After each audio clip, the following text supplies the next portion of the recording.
Back now with our big board. It's time for some March Madness. We've got a special guest here with us today, South Carolina Gamecocks coach Frank Martin. Give it up for him because his team is headed to the I said, give it up for Coach Martin. His team is headed to the Sweet 16. It starts tonight, but the Gamecocks' first trip there since 1973. You're going to have Baylor tomorrow night. Now, my nephew played at Baylor. Lawrence Roberts, but that's okay. I'm pulling for. He's no longer there, so it's okay. It was that emotional win over Duke. I mean, and to see your players, how they responded, they doused you and everything, and just the emotion that you showed. Just tell us what that moment meant to you in the program.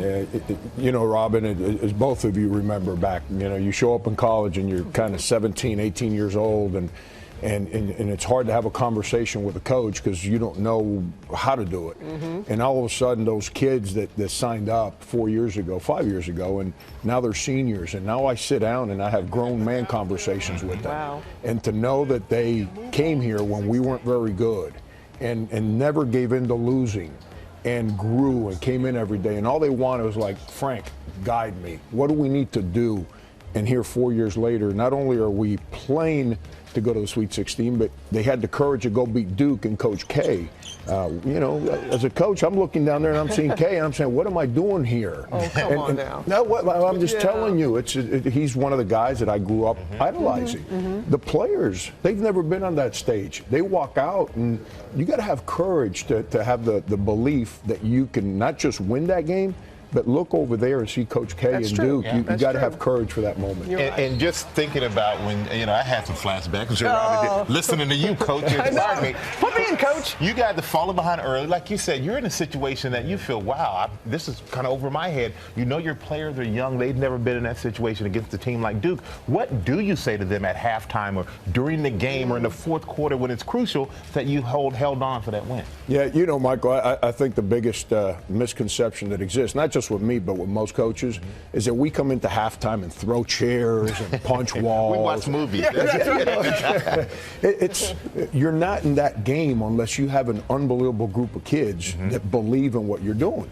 And I walked in and I said to them, I said, hey, you guys are the ones playing, not me. I'm sitting here watching you. Defensively, do you guys think we can do this? He said, we got them. And I said, I see that. So just relax. Our guys were so nervous. We were missing shots early in the game. And I said, just relax. Somebody have courage and make one shot. And it's going to relax everybody. We're okay. And then we went out, and when they called timeout, because we had the breakaway dunk to cut it to one, we were in our huddle. And I'm looking at my guys, and I'm seeing their eyes, and I'm thinking to myself, these guys really think that we're winning this thing. This is unbelievable. And then it just kept going, and we closed it out. Unbelievable.